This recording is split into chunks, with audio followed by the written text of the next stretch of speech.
नमस्कार दोस्तों, मेरा नाम है मुकेश कुमार और आप देख रहे हैं माई यूट्यूब चैनल जिसका नाम है @journey-to-success-001। हम आज सफल होना ही है इस टॉपिक पर बात करेंगे और सफलता के सूत्र के बारे में जानेंगे। दोस्तों, ज़िंदगी में कठिनाइयाँ, दुख, समस्या बहुत आती हैं, पर जिनमें कुछ अलग कर गुजरने की तमन्ना होती है, खासकर वहाँ जहाँ जन्म गरीब परिवार में हुआ रहता है, वहाँ इतना सब कुछ सोचने और करने का मौका नहीं मिल पाता। वक्रतुंड महाकाय कोटि सूर्य समप्रभा निर्विघ्नं कुरु मे देव सर्वकार्येषु सर्वदा। सफल होना ही है सफलता के राज। जंगल जंगल ढूंढ रहा है मृग अपनी कस्तूरी को, कितना मुश्किल है तय कर पाना खुद से खुद की दूरी को। हम आज सफल होना ही है इस टॉपिक पे बात करेंगे और सफलता के सूत्र में जानेंगे। जो इंसान सफल होते हैं उनमें कुछ ना कुछ अलग कर गुजरने का एक जुनून होता है। हर इंसान सफल होना चाहता है, पर सफलता हर किसी को क्यों नहीं मिल पाती, उसके पीछे राज छिपा रहता है।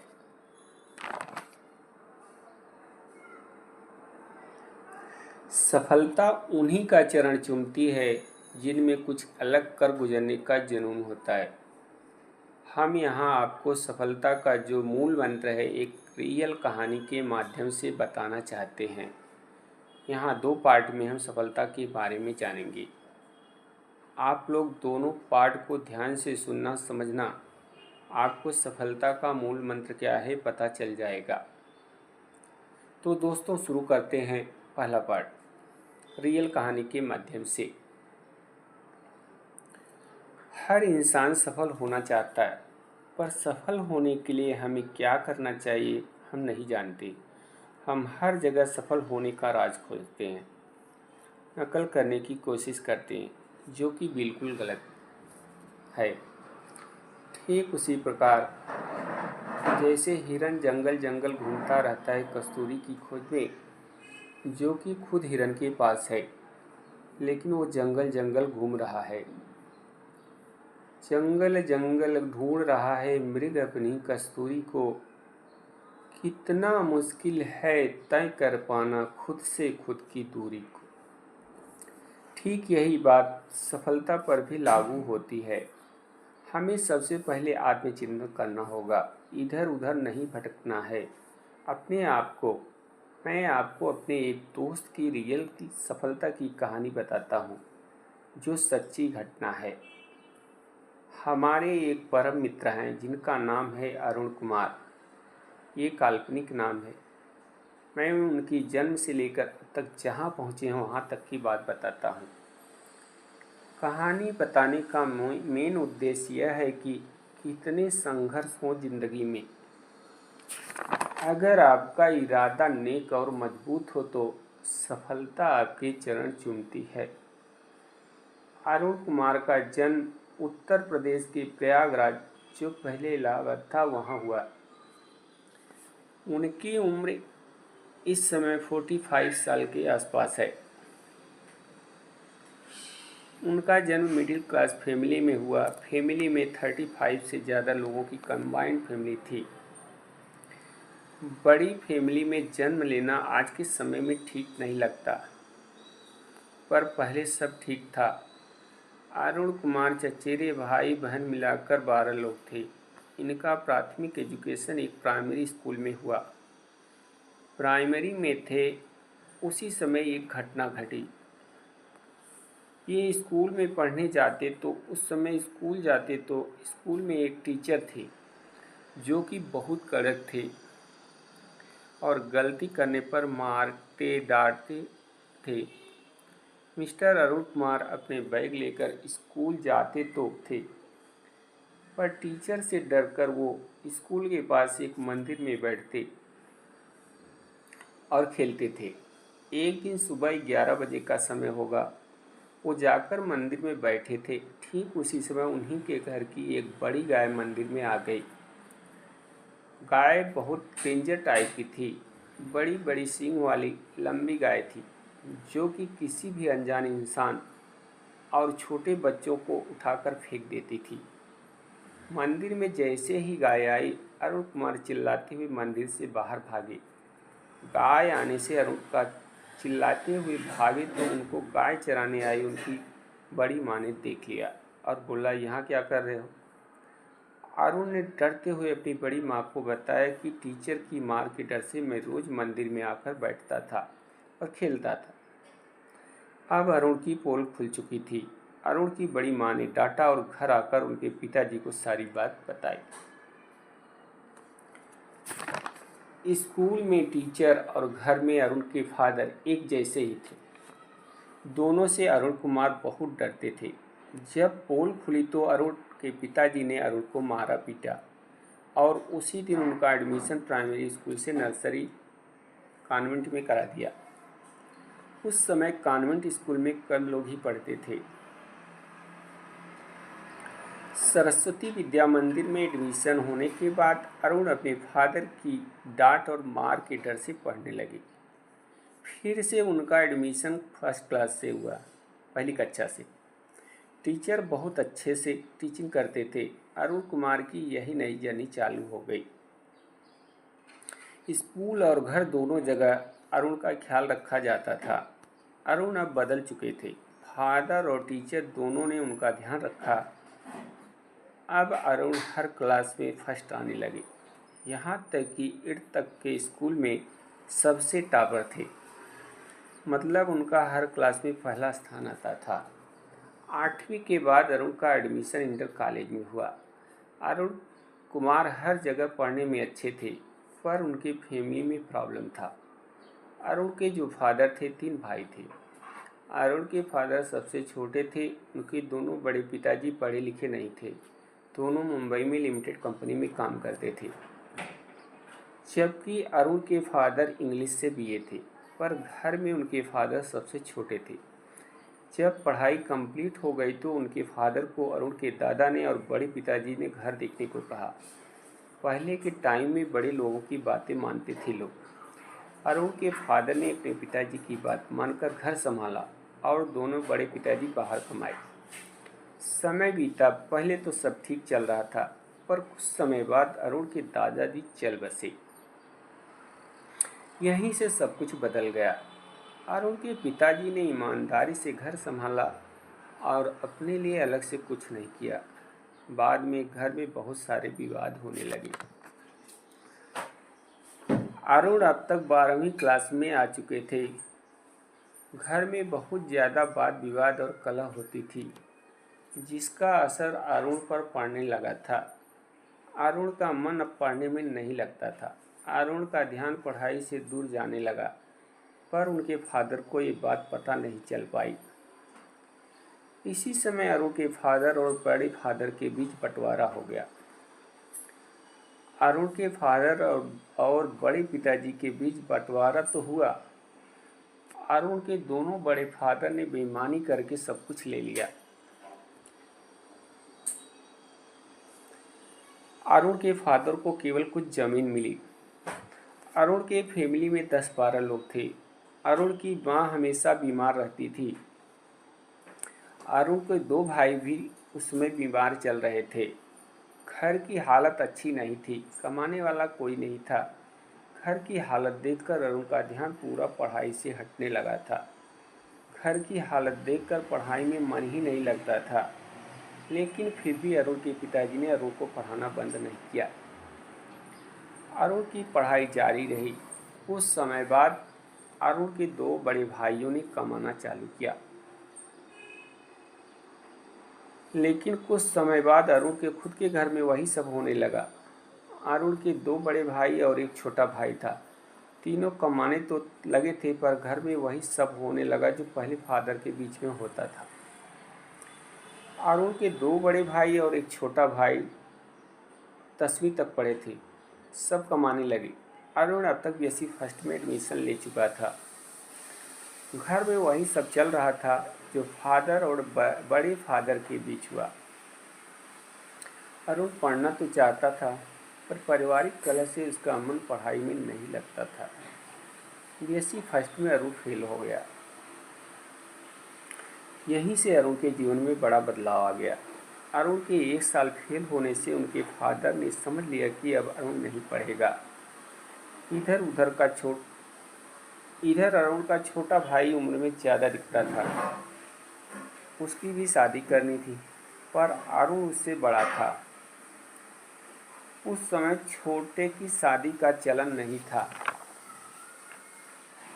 उस समय बड़े से पहले छोटे की शादी करना उचित नहीं समझा जाता था। अब अरुण के बीएससी फर्स्ट में फेल होने के बाद अरुण के शादी की बात होने लगी। जब फादर ने अरुण को बोला, तुम्हारे छोटे भाई की शादी करनी है, लेकिन उसके पहले तुम्हारी शादी करना जरूरी है, तो अरुण ने शादी करने से साफ मना कर दिया। अरुण के ना बोलने से घर के सभी बड़े परेशान हो गए, क्योंकि छोटा भाई अरुण से उम्र में दिखने में बहुत ज़्यादा दिखता था और वह पढ़ाई भी छोड़ चुका था। अरुण के घर वालों ने बिना अरुण को बताए शादी की बात पक्की कर ली।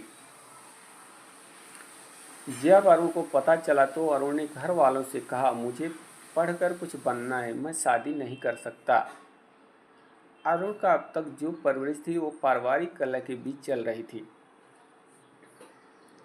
अरुण शादी तो बिल्कुल नहीं करना चाहता था। जैसे तैसे अरुण ने जो शादी पक्की हो गई थी उसको कैंसिल करवाया।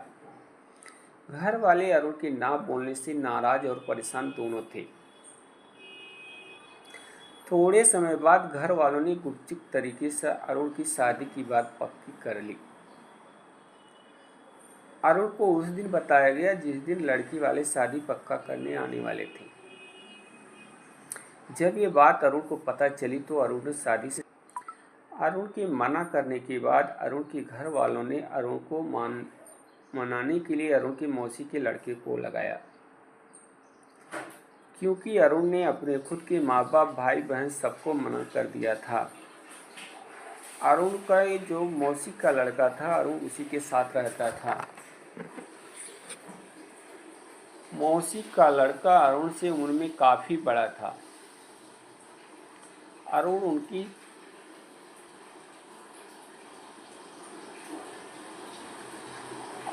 हर बात मानता था। अरुण के मौसी के लड़के ने अरुण को समझाया, लड़की वाले आने वाले हैं, अगर शादी की बात नहीं मानी तो बदनामी होगी, क्योंकि ऑलरेडी एक बार शादी कैंसिल हो चुकी थी। मौसी के लड़के ने अरुण को समझाया, शादी कर लो, तुम जब तक पढ़ोगे कोई डिस्टर्ब नहीं करेगा। अरुण ने शादी की बात भाई की वजह से मान ली, पर घर वालों को बोल दिया, जबरदस्ती शादी का अंजाम बुरा होगा। शादी हो गई। अरुण की शादी के बाद घर में तनाव और बढ़ गया, क्योंकि 4 भाई में 3 कमाने वाले, 1 पढ़ने वाला। जो कमाने वाले हैं उनकी वाइफ का रहन सहन अलग रहता है। जो नहीं कमाता वो कितना भी अच्छा हो, उसकी इज्जत घर में शादी के बाद नहीं होती। ऊपर से माँ और वाइफ के बीच बिल्कुल नहीं जमता था, क्योंकि माँ जो चाहती बहू को पसंद नहीं था, बहू जो चाहती माँ को पसंद नहीं। पारिवारिक कलह में अरुण अब टूट चुका था, पर हिम्मत नहीं हारी। अरुण पढ़ाई में ठीक था, पर घर के किचकिच से बहुत परेशान हो गया। अब उसको फाइनेंशियल प्रॉब्लम भी आने लगी। फाइनेंशियल प्रॉब्लम से अरुण की लाइफ में सब कुछ उल्टा होने लगा। मन कह रहा था पढ़ना है, किचकिच से वह पढ़ नहीं पा रहा था। अरुण पढ़ाई के साथ साथ टीचिंग करने लगा। 150 रुपये के साथ टीचिंग चालू किया, जो बाद में 500 तक आया। अरुण हिम्मत हारने वाला इंसान नहीं था, वह इतने में संतुष्ट था। अरुण के घर वालों को अब लगने लगा कि अरुण अब नहीं पढ़ पाएगा। अरुण के घर वालों ने प्लान बनाया। अरुण को झूठ बोला गया कि तुम्हारा बड़ा भाई बहुत ज़्यादा बीमार है, उसकी देखभाल के लिए तुम्हें मुंबई जाना होगा। अरुण का मन मुंबई जाने का तो बिल्कुल नहीं था, पर भाई की बीमारी की बात सुनकर राजी हो गया। इधर वाइफ मायके में रहने लगी, क्योंकि सास बहू और बाकी फैमिली में बिल्कुल नहीं जमता था। घर की किचकिच और वाइफ के मायके में रहने से अरुण बहुत परेशान रहता था।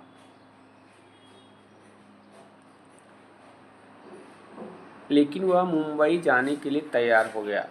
उसको शक था कि झूठ बुला रहे हैं, लेकिन वह मुंबई आ गया। और मुंबई आया तो पता चला झूठ बोलकर बुलाया गया था। मुंबई आने के बाद कंप्यूटर सीखने के लिए एडमिशन हुआ। अरुण फंस गया था। उसको कभी पता नहीं था कि उसकी पढ़ाई छूट जाएगी।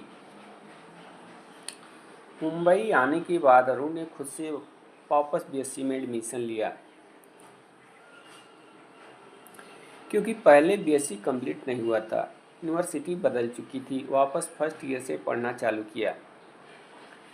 फर्स्ट और सेकंड ईयर ठीक चला, लेकिन थर्ड ईयर में प्रॉब्लम हो गई, क्योंकि अरुण काम के साथ पढ़ाई कर रहा था,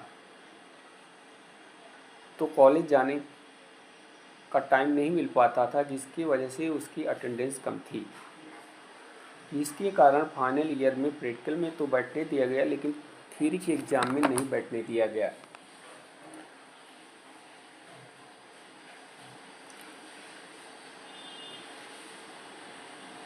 अटेंडेंस कम थी, इसकी वजह से अरुण को थ्योरी के एग्ज़ाम में नहीं बैठने दिया गया। इसके कारण वह केसी कंप्लीट नहीं कर पाया। अब तक 2 बच्चे हो चुके थे, जिसके कारण घर का खर्चा भी देखना था। मजबूर होकर अरुण ने पढ़ाई छोड़ दिया और प्राइवेट जॉब करने लगा। शुरुआत से ही अरुण को एडमिनिस्ट्रेशन में जॉब मिला था, जिसमें उसने अपनी जिम्मेदारी को बहुत मेहनत से निभाया। अरुण सारे काम को बहुत लगन और जिम्मेदारी से करता था। सभी के साथ उसके अच्छे संबंध थे। सेठ के साथ भी उसके बहुत अच्छे संबंध थे। कंपनी के मालिक और अरुण के बीच दोस्ताना संबंध था। समय बीता। अरुण ने अपनी मेहनत से कंपनी को काफ़ी ऊपर किया, लेकिन कुछ लोगों ने सेठ से चमचागिरी शुरू कर दी, क्योंकि अरुण काफ़ी जिम्मेदार, ईमानदार और मेहनती था। जो चमचों को ये बात अच्छी नहीं लगती थी। चमचों ने सेठ को भड़काया। वैसे तो सेठ और अरुण के बीच अच्छा संबंध था, पर थोड़े समय बाद अरुण ने खुद ही कंपनी छोड़ दिया। जिसमें अरुण ने तन मन धन से कंपनी में काम किया था, उसमें लगन और मेहनत से कंपनी बहुत फार्म में चल रही थी। अब इसके बाद अरुण जहाँ भी गया, जॉब आसानी से तो मिल जाता था, पर कुछ न कुछ प्रॉब्लम आती और अरुण हर जगह 2 साल पर जॉब चेंज कर देता था। ये सिलसिला आगे चलता रहा। अरुण जिस फील्ड में काम करता था, उसको बहुत अच्छा नॉलेज था, पर अरुण का नसीब कहें या क्या कहें, अरुण साल 2 साल से ज़्यादा किसी कंपनी में टिकता नहीं था। हद तो तब हो गई जब अरुण की जो लास्ट कंपनी थी, वहाँ उसके साथ धोखा किया गया। अरुण को पहले जॉब के लिए अपॉइंट किया गया और 2 मंथ के बाद बोला गया कि आपको इस फील्ड का कुछ पता ही नहीं है। अरुण को इस बात से बहुत धक्का लगा, क्योंकि अरुण बहुत ईमानदार, मेहनती और लगन से काम करने वाला आदमी था। साथ ही उस फील्ड का अब तक उसको 15 साल से ज़्यादा का अनुभव हो चुका था। अरुण को इस फील्ड का मास्टरमाइंड माना जाता था। अरुण कभी निराश और हिम्मत नहीं हारता था। बुरे वक्त में तो वह और विवेक से काम लेता था। अरुण की लाइफ में यहीं से टर्निंग पॉइंट आया। अरुण ने फैसला किया, अब वह जॉब सीकर नहीं, जॉब मेकर बनेगा। अरुण को जिस फील्ड में अनुभव था उसी फील्ड में कंपनी खोली। शुरू में प्रॉब्लम हुई, पर धीरे ही सही जिंदगी ने रफ्तार पकड़ ली। अरुण की जिंदगी में बहुत उतार चढ़ाव आए, पर जिसकी नीयत अच्छी है, मन में विश्वास है, भगवान के प्रति सच्ची श्रद्धा है, कर्म में जान लगाकर काम करने वाला है, परेशानी कितना भी आए बिना थके बिना रुके चलते रहने वाले को कामयाबी जरूर मिलती है। अरुण की जिंदगी में भी यही हुआ। अरुण अब खुद कंपनी का मालिक बन चुका है और उसका बिजनेस बहुत अच्छा चल रहा है। अरुण अब पीछे मुड़कर नहीं देखता। उसने जिंदगी में बहुत कष्ट झेला, लेकिन अंत में सफलता उसको मिल ही गई। दोस्तों, यह एक सच्ची कहानी है। मैं कहानी इसलिए बताई कि इस कहानी से सभी को सीख मिल सकती है। इस कहानी से हमें बहुत सीख और प्रेरणा मिलेगी। वह पथ क्या, पथिक कुशलता क्या, जिस पथ पर विकरे सूल न हो, नाविक की धैर्य कुशलता क्या, जब धाराएं प्रतिकूल न हो। इस कहानी में आपने देखा अरुण कुमार को शुरू से परेशानियों का इतना सामना करना पड़ा जो लास्ट तक चलता रहा, लेकिन अरुण ने हिम्मत नहीं हारी और अंत में सफलता मिली। इस कहानी को ज़्यादा से ज़्यादा शेयर कीजिए ताकि इससे बच्चे, युवा सबको सीख मिले। जिनमें कुछ कर गुजरने की तमन्ना होती है, उनका साथ सृष्टि की सारी शक्तियाँ देती हैं। हमें हर चीज़ से सीख मिलती है। हमें क्या लेना है, क्या करना है, ये सीखना है। क्या करना है और अंत में आप सबको मिल जाता है। दोस्तों, जिंदगी का यह कड़वा सच है कि गरीबी, लाचारी, संसाधन की कमी और पारिवारिक कलह, सही क्लाइमेट न मिलने से प्रतिभावान आदमी भी जिसमें कुछ कर गुजरने की तमन्ना होती है, वह भी टूट जाता है। इस कहानी में आपने देखा कि अरुण कुमार कितनी समस्याओं को झेले। उनको बचपन से ही कितनी कठिनाइयों का सामना करना पड़ा। एक समस्या खत्म नहीं होती थी तो दूसरी आ जाती थी। अरुण कुमार साहसी, निर्भीक, मेहनती और भगवान में श्रद्धा रखने वाले व्यक्ति थे। उनको भरोसा था कि हम एक न एक दिन सफल जरूर होंगे। शुरुआत में उन्हें ठीक क्लाइमेट मिला, पर मिडल में उनको काफ़ी समस्याओं का सामना करना पड़ा। उनकी प्रतिभा को समस्याओं ने जकड़ रखा था, पर न डिगने वाले ने सारी समस्याओं को डिगा दिया। जब हमारे जीवन में समस्या आती है तो हमारे अंदर ये विचार आने लगता है कि अब मुझसे कुछ नहीं हो पाएगा। और दोस्तों, समस्या यहीं स्टार्ट हो जाती है, क्योंकि हम निगेटिव बातें करने लगते हैं और धीरे धीरे हमारा विश्वास कम होने लगता है। हमें उस बारे में सोचना ही नहीं है जो हमारे हाथ में ही नहीं। हमें सिर्फ क्या कर सकते हैं, क्या करना चाहिए, पूरे हालात से बाहर कैसे निकले, इस पर ध्यान देना चाहिए। लोग क्या करते हैं, हमारी हालत अच्छी नहीं है, हमारे पास संसाधन नहीं है, हम कुछ नहीं कर पाएंगे, हम दूसरों की नकल करने लगते हैं और यही समस्या की जड़ होती है। हमें हर हालत में धैर्य बनाए रखना चाहिए। अक्सर हम क्या करते हैं, फिजूल की बातों पर ध्यान देते हैं। हम दूसरों से अपने को कंपेयर करने लगते हैं, जो कि सफल इंसानों में यह सब करने की आदत नहीं होती है। भगवान ने हमें हर इंसान को एक जैसा ही बनाया है, पर जिसका मन मस्तिष्क कुछ कर गुजरने पर सोचता है, करना चाहता है वही सफल होता है। एक ही क्लास में सब पढ़ते हैं, पर उसी क्लास से कोई डीएम बन जाता है, कोई टीचर बन जाता है, कोई इंजीनियर बन जाता है, कोई एंटरप्रेन्योर बन जाता है और कोई बड़ा बिजनेसमैन।